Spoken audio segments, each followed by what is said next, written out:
Topic 1. Where in world history is ancient Rome?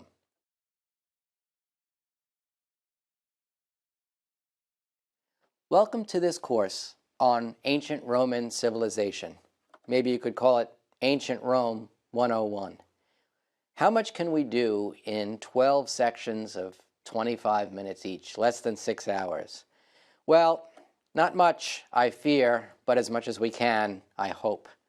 And what I'm hoping is that at the end of this roughly 6 hours that we will spend together, you'll have a better sense of where ancient Rome sat in place and time, what came before, during, and after, and where did Rome grow and contract over the space of that time in the world that was known, the known world, of around 1,000 years before the BC AD line and for about 500 years after that. Now, before we begin, I want to talk about time, and that is that as much as possible, I'm going to try to say BCE and CE, before the Common Era and the Common Era. And I'm going to try to do that because BCE and BC are equivalents, BC standing for before Christ, and AD, Anno Domini, in the year of the Lord there being Christ, in that formulation, corresponds to CE. I was raised in a BC AD world, and I try to use BCE and CE, and if I slip up, I mean nothing by it, because of course some folks say that the BC AD has a very Christian, almost imperialistic way of looking at time, and I mean nothing by it, but these are the kind of standard ways we have of looking at time. So we're going to do about 1,500 years in this course, which is a bit ambitious, but we'll see what we can do.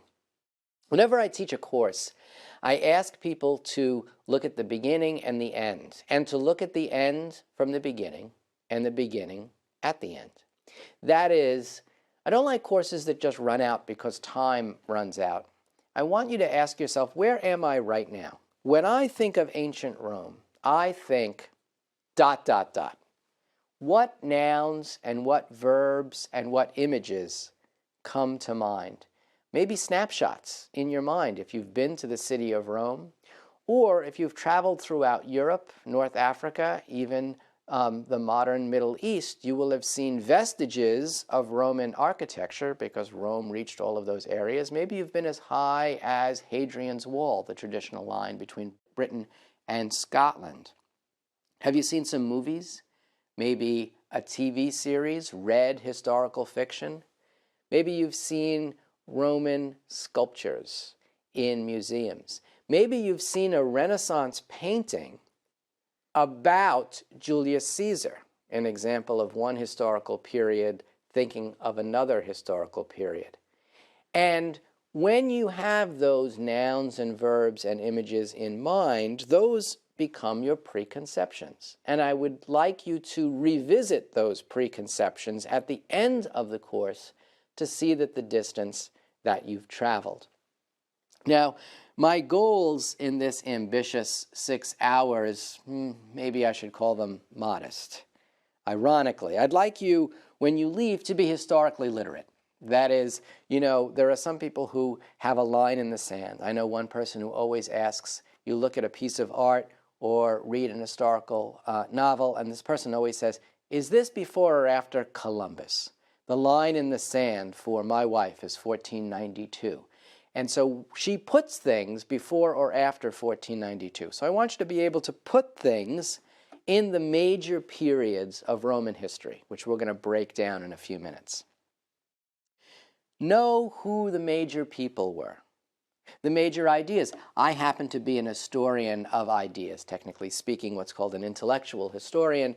I'm interested in how Romans thought, and of course the major events, though I'd like you to know what came first and what came second, but I am not the kind of person who teaches history as, to use the famous expression, one damn thing after another. This happened and that happened and that happened. I tell my students that they need to know that Moses, Jesus, and Muhammad never sat down together because they're separated by centuries, even over a millennia. But they need to know a cause, course, consequence, sequence to be able to do analysis of any period, in this case, ancient Rome. And so I want you to be essentially historically literate when we're done. And so in order to do that, we're going to understand some fundamental vocabulary. Whether you like it or not, you're going to get some Latin. Maybe you know some. Maybe I'll help you remember others. Some chronology and some geography. I want to take a very broad view. This is a course on Roman civilization. If I said that this was a course on Roman history, you might think the one damn thing after another, routine. But I really want to get a sense of this culture, this thing that makes Romanness. You know, people say, let's study American history. But when you study American history, don't you study religion? Don't you study economics? Don't you study novels? Don't you study the history of exploration? And doesn't that involve science and technology as well? That's what I'm after. History, politics, culture, religion, society, values. What a society values or demeans tells me about that society. Now, what I'd like to do is marry top-down and bottom-up history. Some of you may have be fans of biography and may have read lots of biographies, and you know the old line that history is nothing other than the biography of great men. Somehow I think women don't agree with that statement, nor the other statement, behind every great man is a great woman, or even a greater woman, even though that latter I think is absolutely true. Women are not the lesser in history. The problem, of course, is that women tend to be illiterate in this culture, though Roman women were literate at a higher rate than Greek women, and we tend to understand women through the prism of male voices, and men don't know as much as they think they know about women, so that's a problem. But we do get some female voices, and when we don't have texts, we can read objects as text. So much of what we know about women in the ancient world, we understand by reading, for instance, a vase, and seeing a woman at a loom, and we can understand what her life was like a bit that way. And so I want to marry top-down history with bottom-up history. And the famous moments that many of us know is Ken Burns' documentary on the Civil War, which ran in 1990. And while some American historians have some trouble with what Ken Burns said in that documentary, nevertheless, I think that that documentary succeeded because it married the story of Lincoln, Grant, Lee, Jefferson Davis with the story of the everyday soldier and the letters he wrote to his wife or his sweetheart and vice versa. And we heard other voices. That's an example of top-down and bottom-up history, not top-down or bottom-up history. Some people will only teach history from the point of view of the person at the bottom. Some of you may know, have read A People's History of the United States by Howard Zinn or seen performances of that. Tremendous stuff. But again, it must be married with more institutional history as well. The more voices, the better. And that's going to be what we're going to try to do in this course. We want to understand change, because the Roman Empire at the beginning is not the Roman Empire at the middle or the end. The history of the United States at the beginning is not the history of the United States right now. So how did these factors that I've just been talking about, culture, religion, society, values, how did that change over time? How did those factors influence each other? And how were they influenced by contact with other cultures? And Greece, of course, is the major culture that Rome is going to take from. I want us to think about how Roman culture is similar to and at the same time different from our culture today, our contemporary culture, and understand the influence that ancient Rome had and continues to have on world history. How many of you heard Rome was an empire that fell and America is an empire that fell? Is that a valid interpretation? Is that a valid use of history? We are going to explore the Roman Empire, and I invite you to think about whether or not the United States is an empire, and if so, where is it? And when we talk at the very end about whether Rome fell or not, we'll look a little bit more specifically at that. And I'd like to provide a roadmap for future study. That is that I intend that this course will be a beginning for you, not an end. And that when you are done and you are historically literate, you might say, gee, having done that whole survey, it's really what this is, a survey course, you might say, gee, I'm really interested in Nero. I think I'll read a book about Nero. Or I'm really interested in, I saw the HBO series Rome, and now I think I'll get it again because I'll look at it differently. That's what I hope. Now, let's talk about geography and chronology. Now, if you really want to put students to sleep, tell them that you're going to talk about geography or grammar. And so my metaphor for getting geography and grammar in, or the fruits and vegetable metaphor, right? So we're all supposed to eat, I don't know, what is it, 7, 9 servings of fruits and vegetables a day, but we don't. So you have a roast beef sandwich and you put some lettuce and tomato on it and you call that a serving. A nice piece of cheesecake and throw some strawberries on it. So you got to get the geography in. That's what we're going to do here. In fact, geography is not a Roman word, meaning a Latin word. It's a Greek word, geos and graphos. Geos, geology, right? Geos and logos. Geos originally means dirt, soil, but it's come to mean earth. Logos, chronos, logos, words. Chronos, chronology, is time. Graphos is writing. So these words come together in geography and chronology. So geography is geos and graphos, writing about the earth. When you look at a map of Rome, the first thing you notice is that the first map that'll come up if you did a Google search will probably be a map of the empire. But that's as big as Rome got, and it wasn't that big until about 200 AD or CE. Our story begins in 1000 BCE. So the end of the story is, yes, that if you took a map of the Roman Empire at its height, you could superimpose on it a map of the 48 continental United States, and it would be roughly the same size. The difference being, of course, that the Mediterranean in ancient Rome takes up a huge swath of what would be the American South from coast to coast. But basically, that's the size. So one of the first things you notice when you're talking about ancient Rome is the importance not of the lands, but of the sea. In fact, it's the first thing I notice. When you do a course in ancient Greece, that's the first thing you notice because Greece is sticking out.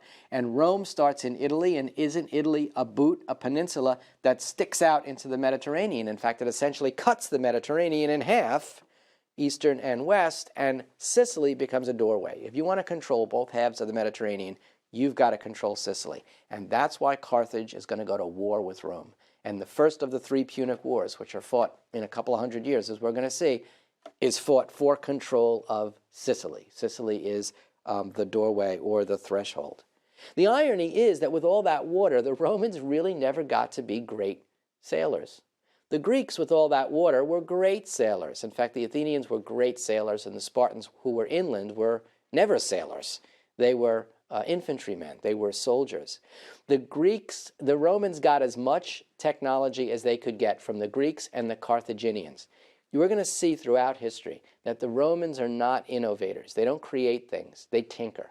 They take what you did, if you're a Greek or a Carthaginian, and they look at it and they make it a little bit better. They make it faster. They make it with less materials. They make it with a lower cost, and they improve upon it. But they don't come up with the ideas on their own. So ironically, they're never great sailors, but they have fleets of ships that do the job. The importance of the land. Well, remember that Rome begins on the peninsula, on the boot of Italy. And Italy does not have huge swaths of fertile land. It has some. Sicily, which is craggy, has some nice big open areas so you can grow more food there, grow more grain there. Tuscany, if you've been there, has some open areas, but it also has these hills. And the thing that runs down the boot are the Apennines, this run of mountains. It's not quite a mountain range like the Rockies in the American West, but it's big enough in a world before roads and fax machines and email that 900 foot high mountain range is going to separate the peninsula from the calf and the shin of the boot, if you will, the west and the east. And that's going to mean that Rome, for Rome to grow and control Italy, it's got to get past geographic boundaries, topographical boundaries, topos is the lay of the lands, topography, and the fact of regionalism, which ancient Greece never did. Ancient Greece was always regionalized. Even to talk about the Greeks is too much. They didn't see themselves as Greeks. The Romans, to be Romans, have to have a common language, which is Latin, because all of those areas are dialects. In fact, if you go to Italy today, nobody says, I'm Italian. They say, I'm Sicilian. I'm Calabrese. I'm from Umbria. That's how they identify themselves. And in the Renaissance, they would never say, I'm Italian. I'm Genoese. I'm from the city-state, the polis of Genoa, or of Venice. And so Rome as a city begins in an area conducive to civilizations. People had been hunter-gatherers for hundreds of thousands of years, and then in about 12,000 BCE, we move from being hunters and gatherers to settling down and being farmers. And around 8,000 BC, now we're in the Tigris and Euphrates River Valley, and in Egypt, the Delta, we begin to find these things called cities. Not cities as we think of them nowadays, but 2,000, 3,000, 4,000 people living in an area, able to make enough food around them to feed themselves. Rome follows that model. And so around 700 BCE, Rome, in this area of Etruria and Latium, sometimes called Latia in the sources, but more often Latium, Rome is inland a little bit from its port, which is Ostia, and it's a little higher than Ostia, and there's salt fields between the two, which is very helpful, right, because you want to salt your food to preserve it. And Rome is raised a little bit. Remember, Rome is originally settled on 7 hills. And hills are good because, A, you're not going to flood. You can build high up. Even when the Tiber floods, your town won't get flooded if you're on the hill. And B, you could see your enemies far away. So Rome is a protected port, the city of Rome, which is very small at the beginning, and it follows the model of many other cities in the ancient world. Let's look at a chronology foundational to the study of ancient Rome. Chronos, time. In fact, Chronos is a Greek god. Logos, words or talking about time. Chronology. The major misconception about ancient Rome is that it was only an empire and that empire lasted 1,000 years. Let me knock that down right now. The story of Rome begins with a pre-Rome about 1000 BCE and ends with an empire that I don't really think fell, but really transformed, but historians need a date, so let's use the one everyone uses, 476 AD or CE. That's 1,500 years. And the empire is only 500 years at the end. Do you see that? So all of Roman history is not the history of the empire. The empire didn't last 1,000 years, only 500 years at the end of a period roughly 1,500 years. So the earliest period, or the Etruscan period, no culture evolves out of nothing. The Etruscan period, the Etruscans are in Etruria, a little bit north of what becomes the city of Rome. That's a culture that's flourishing around 1000 to 753 BCE. And we're going to talk about the founding in a second. And the Etruscan gift to the Romans is the roads. When you think of Rome, maybe one of your preconceptions, nouns, verbs, images, is the roads or the aqueduct. And an aqueduct is a type of road, isn't it? It's a road for water, and sometimes there's a road on top of the aqueduct.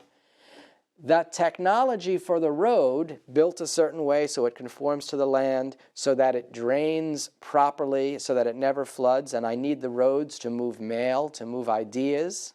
Christianity is going to walk on the roads. To move goods, to move armies, so it's an element of control as well, comes from the Etruscans. The Etruscan technology of the roads helped Rome build an empire. Now, something happens around 753 BC, and there are 2 founding legends of Rome.